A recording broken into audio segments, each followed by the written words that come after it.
I wanted to just get together some of the region's educators and ask them a couple questions. And ultimately, I watch every day what's happening in all the schools. Obviously, we're participating in a lot of what you guys are doing through your arts programs, your sports programs, education programs.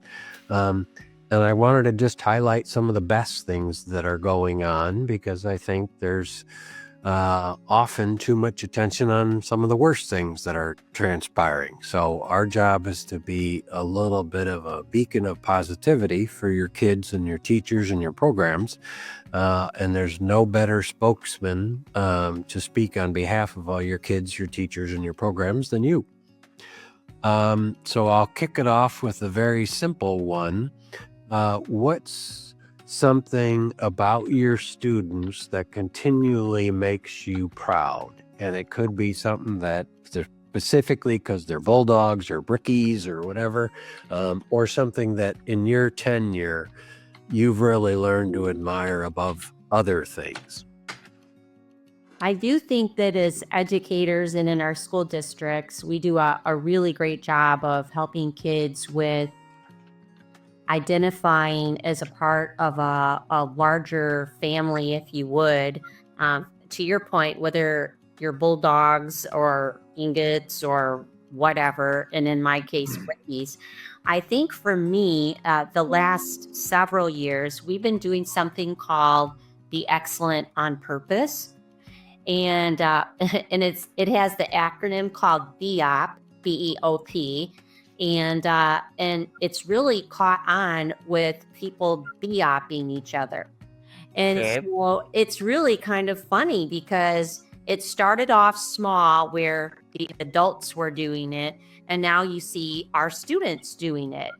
And whether you're looking at it from a citizenship character type of thing, showing kindness and compassion, or if you've hit a milestone academically, it's really fascinating to me to see where that has transpired now.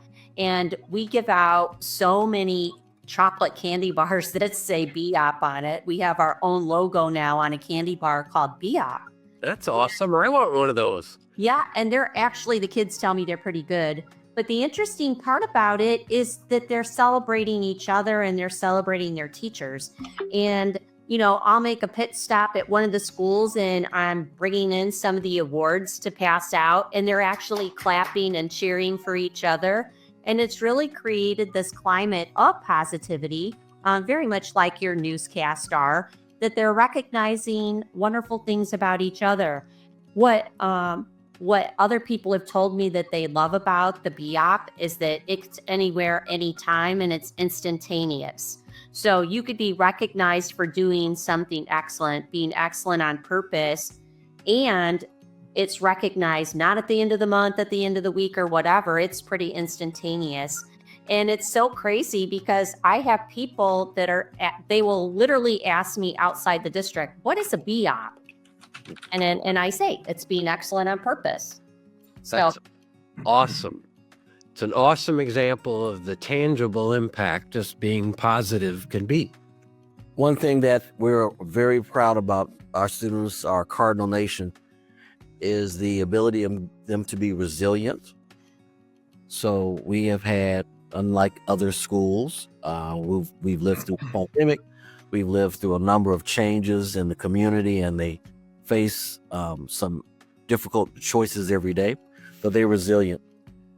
So the basketball team is resilient. The student athlete who goes through his hard day, bouncing home and work and academics, and then now under the direction of his coach is resilient. We had one particular student last year, a recent graduate, whom was experiencing homelessness. And that student exemplifies the statement I made earlier. East Chicago students are resilient.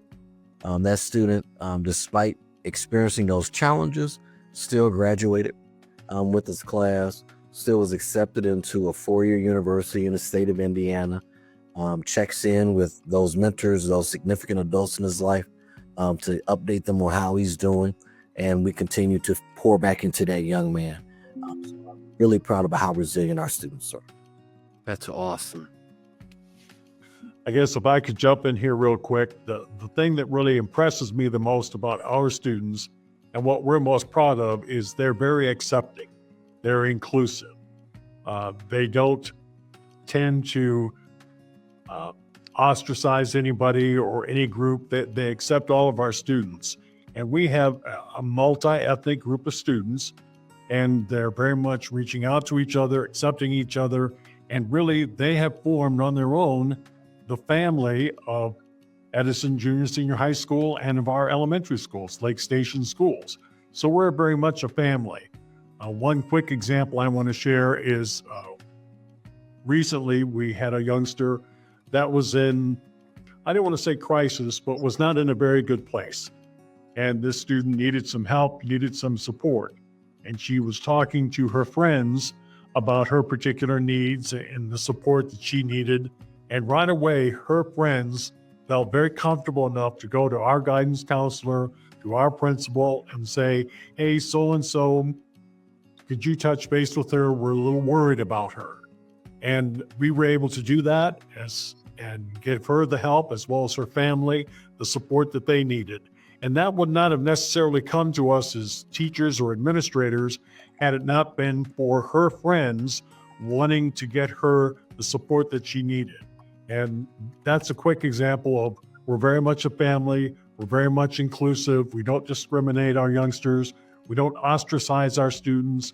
We all come together. And I'm very, very proud of those students and their willingness to do that, get us involved so that we could help the students as well as their family. They show us. I would say the thing that I'm kids. very proud of with our students is the way that they support each other. For instance, we had our semi-state playoff game for football going on at the same time it was opening weekend for our major musical drama production. And you would think that possibly the drama kids could feel slighted or that it's taken away from their opening weekend. But instead, they had the game pulled up on a TV and they were watching it backstage. And so the way that they continue to support each other. Another example of that is every spring we do United Game Day for our exceptional ed students at the high school. And every school is represented, and they actually have a gen ed student with every exceptional ed student. They come. It's a great day of celebration and activity. But just seeing those stories that are created, the way that our kids are supporting each other, in my mind, is the perfect example of what we want our community at large to be with each other. I often watch and think if us all adults could just behave like some of your kids, the world would be an incredibly good place. And one time I was speaking at a chamber lunch and I said, honestly, but a little sarcastically, if we all worked as hard as the JV basketball player that's ninth person on their team that's trying to get a little bit of playing time, as adults, I think we'd all be better off. And you each talked about your kids being inclusive and welcoming and family and supportive and respective and encouraging and willing to step forward and help the people around them. That's honestly what we all aspire to be like. And I think it's encouraging to see you watch, to hear you tell the story of your kids being the kind of examples that we want to follow, not just they're being okay kids. I think you're raising a good point, and a lot of that comes from Dr. Buffington and the example that she talked about in her BOP program. And here at Lake Station, we do a lot with character building and helping our students at the very early ages of what it means to be responsible, caring, sharing, honest, trustworthy. And those are skills that you may not necessarily get out of a textbook or from a particular lesson, but those are very important life skills that we try to instill in our youngsters at an early age, as I know all of you do. And that really helps, I believe, in creating that family and creating that support mechanism for all of our students. And as they graduate high school, and move into the community, I'm hoping that they maintain those life skills and those characteristics into their adult lives. But you raised a very good point. I'd like to just piggyback off of Dr. Terrill for a moment as well and echo my colleagues and what they're saying. But, you know, when you're trying to help students and when you're talking about just the impact that they can have on one another, one of the best examples, and I'm going to go back to what Dr. Terrill was talking about with your unified sports teams for our special needs population. I think that that is one of the finest examples that you see of kids embracing one another and helping one another. And I don't know anybody that, if you attended the event or even saw it afterwards, just the way our kids respond to it, it'll make you cry.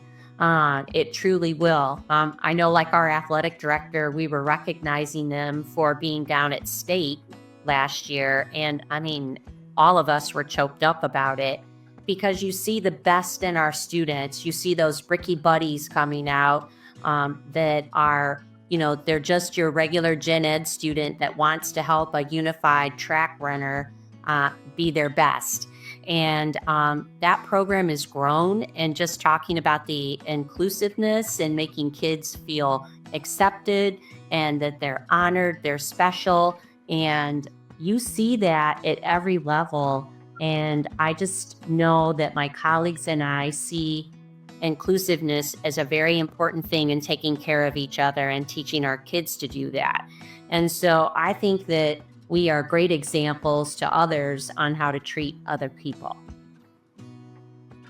Yeah, I couldn't agree more. We're on the sidelines or the balcony or the auditorium for a lot of your events, and I personally have gotten to shoot hundreds or thousands of them through the last 16 years, and I can tell you it's just impressive as heck, the mentoring that goes on for our young humans in the schools. It's our biggest area of focus in terms of what we spend the majority of our time on, but it's constantly rewarding for me because I watch people who care incessantly about kids as a coach, as a teacher, as a band leader, as a parent, as a volunteer driver, the bus drivers. Like, there's a lot of people that care about these kids. And to me, the kids are the awesome example of it all. The most enjoyable time I have is on the sidelines of a game, watching kids just give every ounce of energy they possibly have to play a sport. And I continually think, as a little bit of a cynical adult, I continually think, God dang, what if we all worked that hard? What could we accomplish if we were actually all disciplined? My kids grew up swimming, and I think to myself, what person would get up at 5:15 in the morning in the middle of the wintertime in Valparaiso, Indiana, and then intentionally go outside, go to school, and then stare at the bottom of the pool for an hour and a half while you swim, and then do it again in the afternoon? Like, I don't know that many adults that are that committed to anything. Mm-hmm. And you watch what our kids do, and particularly those that do it in a challenging environment, whether it be their home situation, their economic situation, challenges they've got with learning. It's impressive as heck. And you guys no doubt get to or have to experience some of the most intense challenges of dealing with all of that. But you also get to bear witness every day to kids being great, just absolutely great human beings. And I think they're great examples for us adults to learn from all the time. What recent accomplishment, milestone, achievement within your district might you want to bring a little extra positive attention to? Well, I would have to say our early college and career program is probably one of the most incredible highlights for us. Last year, the class of 2024, 27% of them graduated with an associate's degree with our partner Ivy Tech. and those are transferable credits to any public university in the state of Indiana. But what we're finding is almost any university will take it if we can actually prove the syllabus and the work that was done. I would tell you that 30% of them received 1 year of college, and we had 41% of them that graduated with some credential from Ivy Tech, whether it be a certification or something that they could take that could get them part-time employment while they're still going to school to help manage to pay for that. So we're really proud of that. Since we started Hobart University in 2017, we're around $7.5 million that we've saved families in our early college program. And so we're extremely proud of that. And our staff, they are credentialed to do that. They work hard. And, we always say at every level, we're passing them up. You're our feeder system. And it's just wonderful to see kids accomplishing and striving for that accolade. And they're leaving us, and there's special programs in the state, something called TSAP, 2+2. You get 2 years in high school, you have 2 years left to enter the workforce. So we're really proud of that. And we hope to continue to have great success in the future with that type of higher ed inside of high school. It's a massive economic impact when you're thinking $7.5 million that could have been spent on college education was just saved by all those families, and the amount of what they're going to put that into. That's a tremendous impact. It sure is. I'm excited at the school city of East Chicago that we've been recently awarded. There was the 2025 Magna Award by the National School Board Association. The Magna Award recognizes school districts and their programming, but specifically we submitted our application based on the work and efforts we've been doing with our student support team. Okay. Our support team addresses students who are academically challenged at Tier 1, Tier 2, and Tier 3, and what we can do to support them. It is adults. No other effort is singularly focuses on making sure students are achieving, and then that regular meeting of the student support team. So we owe that to our increase in our graduation rate for the past school year, and we are doubling those efforts for this year.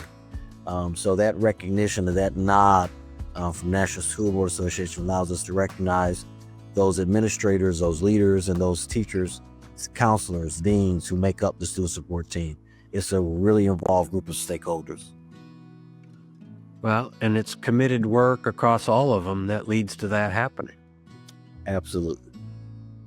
And so it's a great place where we can meet the needs of all the needs of the students, academically, attendance, behavior, and social emotionally. It's a lot more than just reading, writing, and arithmetic. Well, congratulations on that recognition. It's well deserved. It really is. Thank you. Thank you. Any other programs that you guys want to highlight? Tom, go right ahead, and then I'll jump in. Okay, thank you, Todd. I appreciate that. I guess one thing that I want to share is we have established a good partnership with Indiana University Northwest, and we are sending many of our students over to the actual campus to take a lot of courses for dual credit courses, as well as offering some here in our own district too. But one thing I want to highlight very quickly is we have reached out to our community, and our community has answered the call that help us provide support, social, emotional support, well-being to our students, that I have really appreciated that.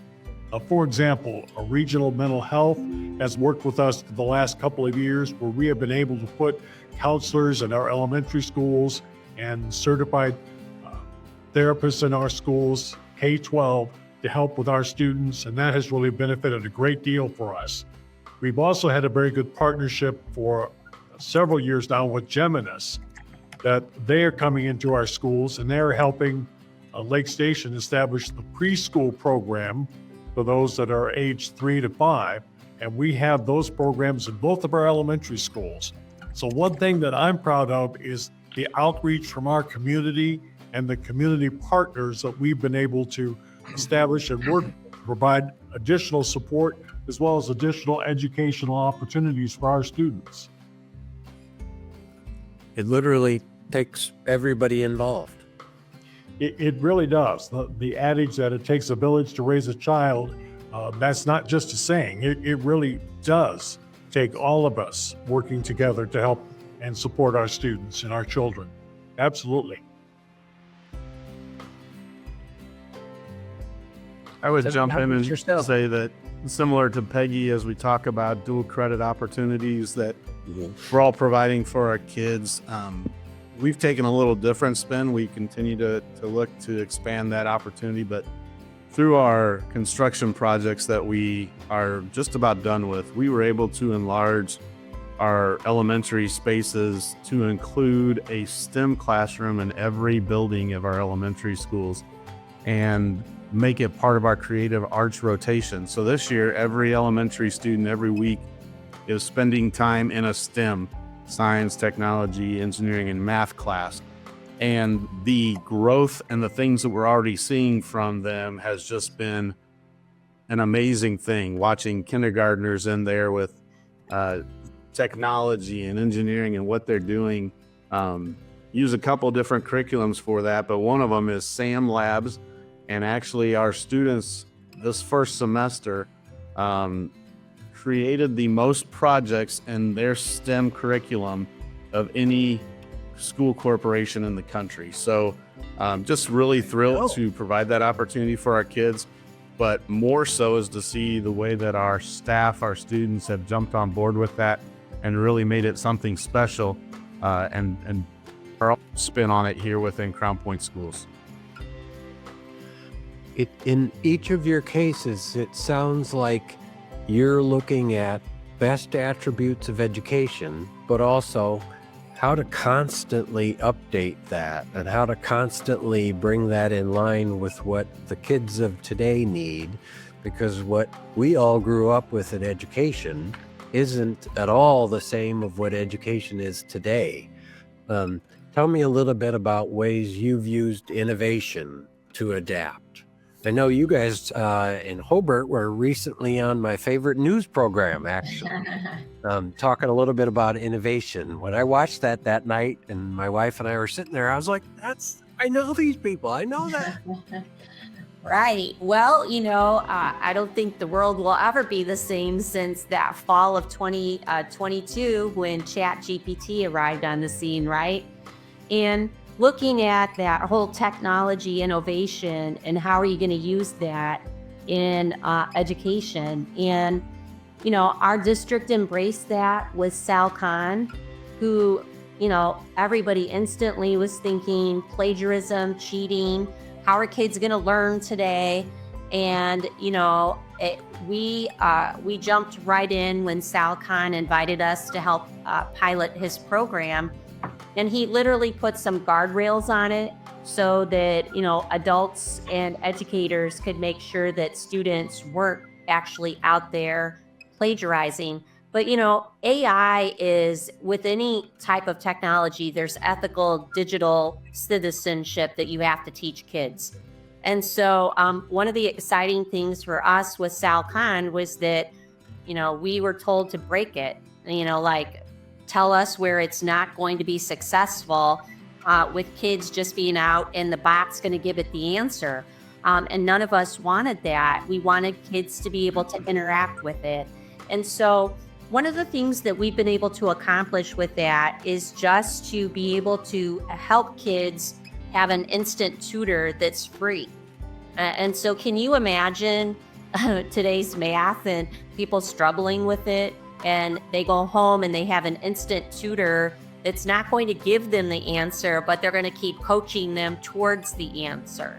And so that's what we discovered with AI.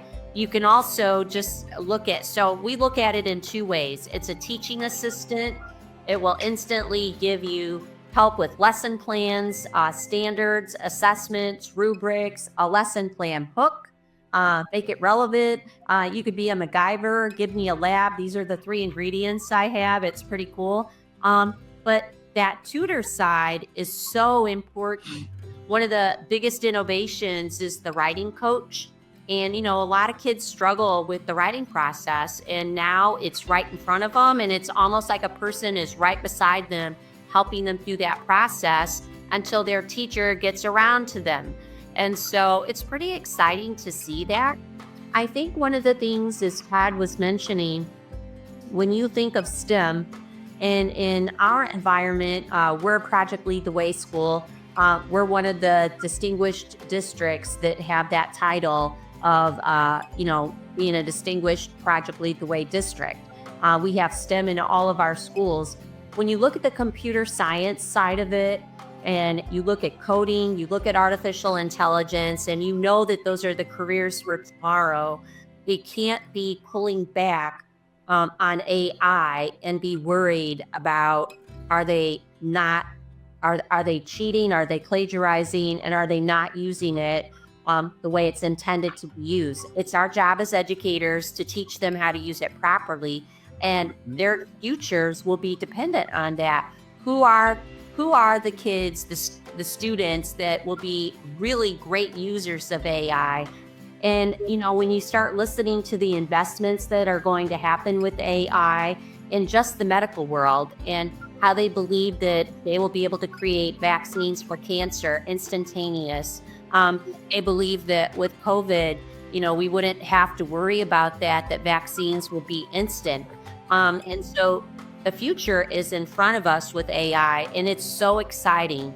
And I think as educators, we will embrace it. We will teach our students how to use it ethically and to problem solve and be those strategic people in our future that will solve bigger world problems. It was really an honor to be on 60 Minutes. And I think you did see our students. I loved one of their responses. It's really not about just getting the assignment done now. It's really because, they're busy. They want to get their assignments done, but now they're interacting, and it's helping to question and probe a little bit deeper. And I do think that we were able to be a big part of a tool that will be available to any institution to help their kids realize the potential of this while they're still in a learning formation in K-12. I just want to piggyback on that real quick, because AI is in our children's lives already. Yes.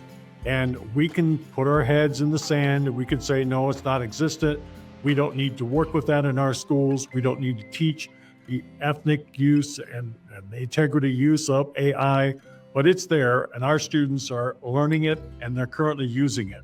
And I think that's one of our responsibilities as public schools, is to help our students learn how to use the advances in technology in appropriate and proper and meaningful ways. Because if we don't take the opportunity to do that, to work with our students and helping them learn how best to use AI, for example, but it'll be the next technological advancement coming up in the next 6 months to a year, our students are going to be lost as adults. And I think that's the real crime if we do not accept these technologies and accept using them and teaching our students how best to use them, in appropriate ways. So I really applaud Hobart and Peggy for all the things that you're doing in the areas of AI right now, because I think all of us at some degree and at some point will be doing the very same thing. And I know all of us on this program today, we're already doing that. And I encourage our neighbors to do that as well, as I know that they are. One thing very quickly that I want to talk about is we're looking at CTE, and we're looking to expand those opportunities. And one thing that we are exploring is offering aviation for our students in the upcoming year. And I think that is a unique thing. I think it's important. We have listened to commercial pilots, and there's a shortage of commercial pilots. And if we can at least get our students started in getting a personal pilot's license and sparking an interest in aviation, then perhaps they will go to, universities such as Purdue University offers that and continue their education into that area. But we're looking forward into adding that to our curriculum for next year and expanding on those CTE opportunities for our students. One of the innovative programs we're doing here is one of our classes called Applied Skills. I've been encouraging everyone at the school city to find opportunities for students to have apprenticeships and to be with natural programs where they will lend them some employable skills and career-ready skills. So we have students doing an internship in our graphic and print shop where we already have someone who is skilled at designing our website, and now we have students learning firsthand and engaged in that. We have students in marketing working with our communications and PR coordinator as they help look at how we message things on social media and social media platforms. We're really excited about our Cardinal Creations Lab, where our students make smoothies, and it's healthy, and it's teaching them skills so they can go right now and probably be a barista in Starbucks. And so those are the types of innovations that we want. They are very student focused. They provide opportunities for students to express themselves and take ownership, and it allows all of the community, our staff and their peers, to support them and see their work. So we're really looking for more opportunities for them to have those types of outlets. I would say one of the things in technology, as we talk through technology, that maybe is not something we normally think of, is a lot of times we hear, and I don't think it's justified, that high schools have gone totally away from building trades and technology and career construction, and we need to get those things back. They've never left. I can speak.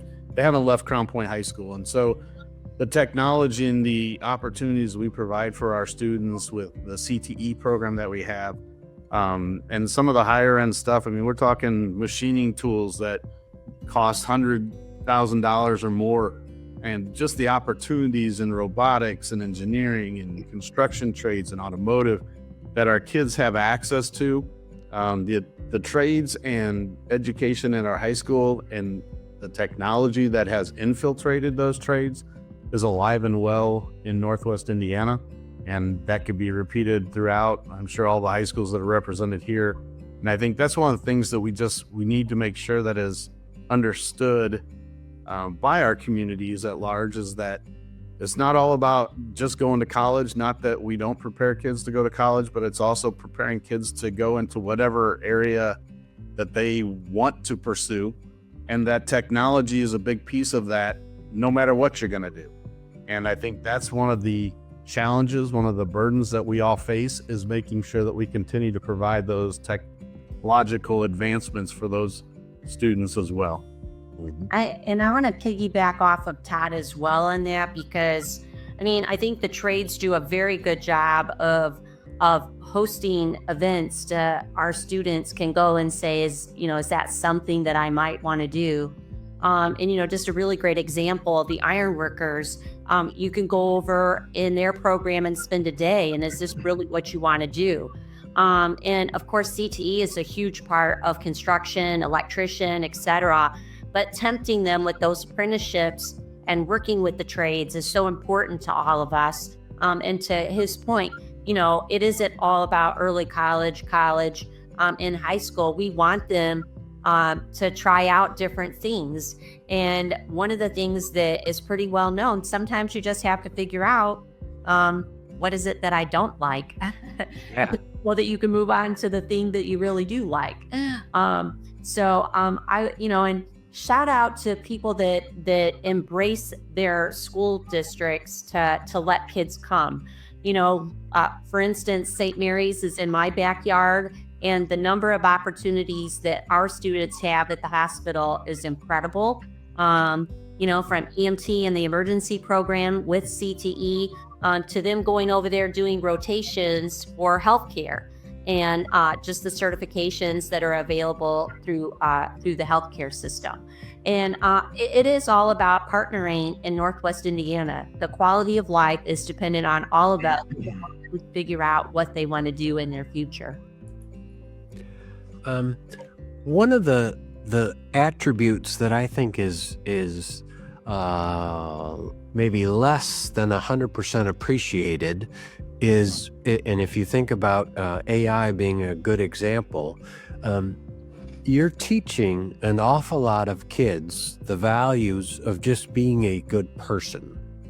And I think that's probably the most underappreciated attribute of education, at least in my frame of reference, that exists today, because teachers teach children to be kind and respectful and courteous and follow directions and read the instructions and behave appropriately with other people in a group setting. And all of the things that, as a parent, I've got 4 kids, they're all grown, and we just worked relentlessly as parents to try to teach our kids certain values. And the attribute beyond reading, writing, arithmetic, CTE, after school programs, all of those things, is you guys are teaching foundational benefits for how to be a good human being. And I commend you for that as much as I commend you for everything else. Because again, we all could use a refresher course in that, adults and kids. And you're doing a heck of a job every day just teaching people how to be good human beings.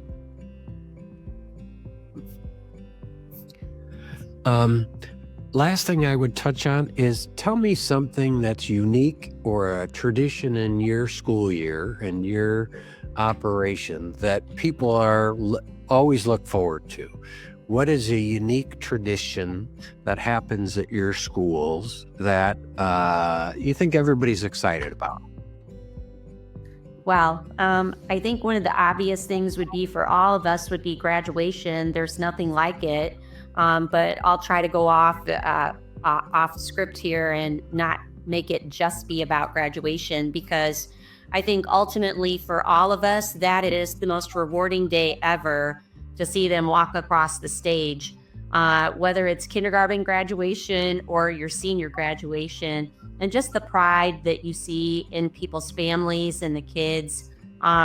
It is probably, as an educator, one of the most rewarding days ever for me personally. I think, when you look at tradition for all of us, obviously, when you're looking at the Brickies, it would definitely be football. But we have all these other sports and performing arts. And, I think all of us have just so many things that are near and dear to our communities and our kids. I would say one of the things that I'm really proud of when you're talking about teaching kids how to be good citizens and just have good character, I really love the fact that we interact with the senior citizens of Hobart. And so our performing arts, they do special programming that's just for senior citizens, and work at the Legacy Foundation and Maria Reiner Center.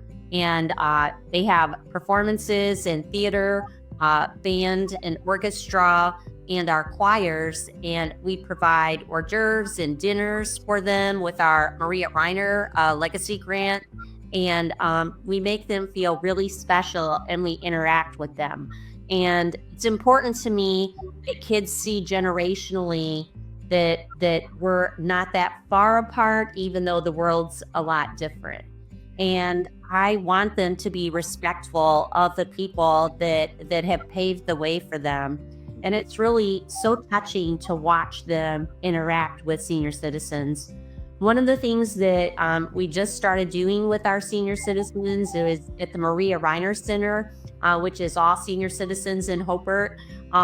We do a brunch for them. And we cook all of it at the high school, and then it's cooking with Dr. Buffington and friends. We do a full loaded brunch, and we deliver it, and we serve at the Maria Reiner Center. And they've taught them how to play pinochle. They've taught them how to play pool, and they're interacting with generations and helping see that, wow, we're connected. And I want kids to be respectful of people of all ages. And I think that that's pretty special. That's awesome. I think at the school city of East Chicago, every year the entire community looks forward to participation in the UBM, or the Union Benefica Mexicana Parade during Hispanic Heritage Month.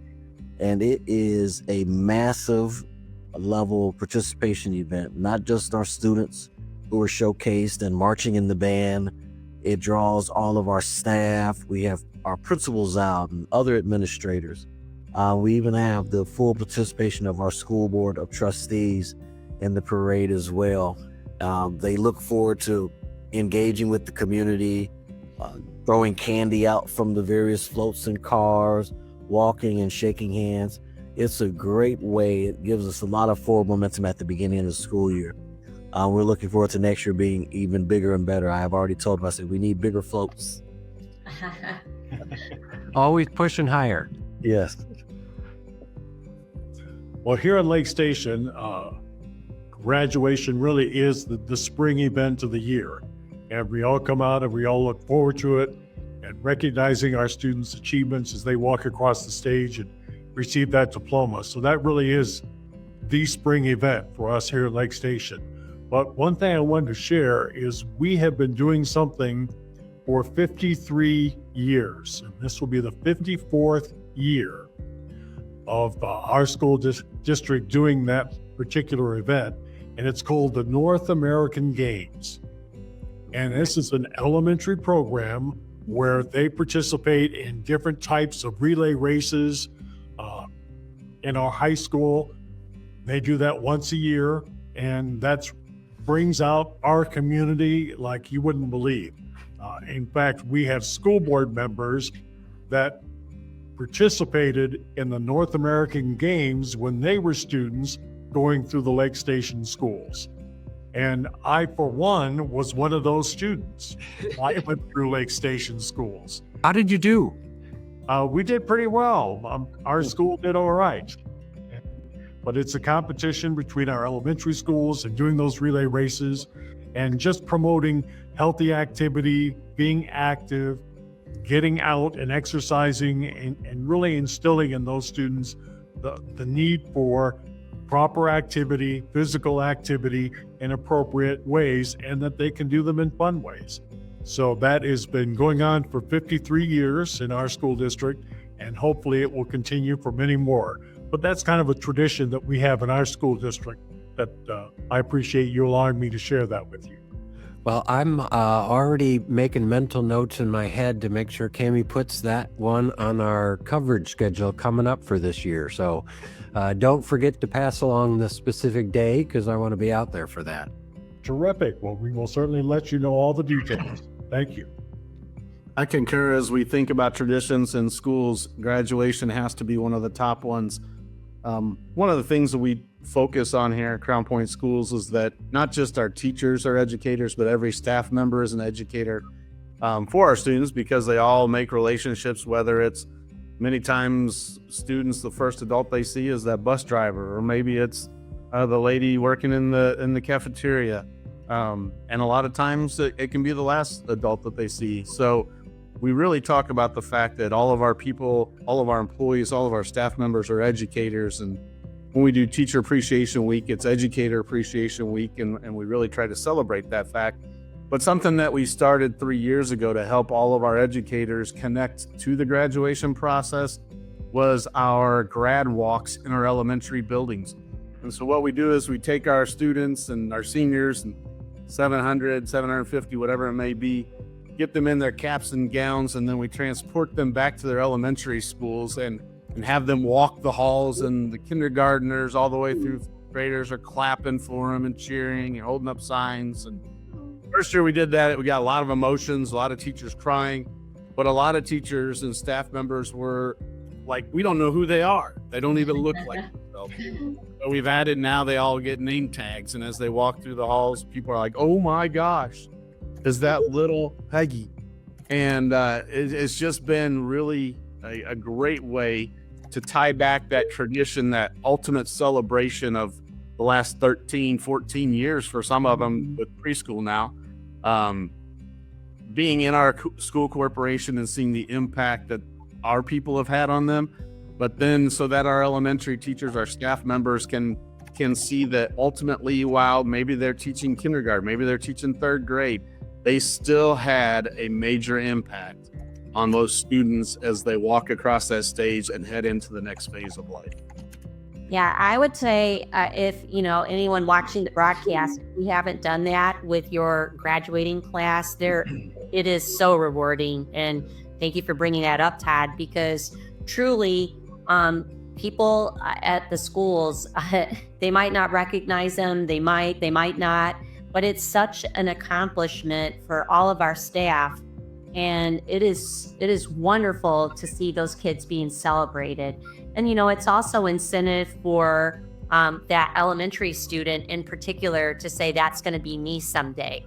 And it is a very rewarding experience. And I think it does give rise to the fact that, going back to my friend Tom saying it takes a village, and it does. And, many of these kids, they remember that elementary background. They do remember the bus driver. They remember the food service person, to his point. And so there's no greater profession than ours that we get to shape the future. And the reward is really all in our, it's in our hearts, because you get to see their success. And so it's a great educational journey to be along with them. And it's a pleasure to serve them. It really is. Well, I love those stories. It's an absolute reminder in our world of why we do what we do, covering the folks like you doing what you do, because it's inspiring as heck. And you watch these kids' eyes open up to what their potential is, and whether it's through academics or sports or extracurricular activities or just helping. The impact they make through all of your efforts and everybody on your team is just outstanding. And again, I take so much pride in being on the sidelines or in the stands watching what happens, because I listen and I hear all of the motivation happening by the teachers. I hear I watch the kid getting counseled at the end of the bench when he's really struggling and he needs an attaboy, and somebody's looking after that person after the game. And there's probably 1,000 moments that as educators, you're not certain if people see, and at least let me be the one to tell you, yeah, it's seen. It's seen again and again and again when the parent drops their kid off and there's 18 cars there at 6 o'clock in the morning. There's a lot of teachers that don't need to be there at 6 o'clock in the morning, but they are, or 6 o'clock at night. And I would just number one, I would say thank you for participating today, but probably more importantly, thank for what you do every single day. It doesn't go unnoticed. And while it might not get the front page of the paper, the headline chyron on the leading news, it really is the bread and butter of good every single day coming out of a community, is what's happening within the schools and the impact that you're making. My kids were blessed to go to great schools. All of our kids in Northwest Indiana are blessed to have great schools. And until next time, I'll just say thanks a heck of a lot for developing some incredibly nice, productive, smart, kind, good Northwest Indiana human beings. Thank you for the opportunity. Indeed. Thank you for allowing us to share. We're proud to be doing it. Thanks for having everybody here today.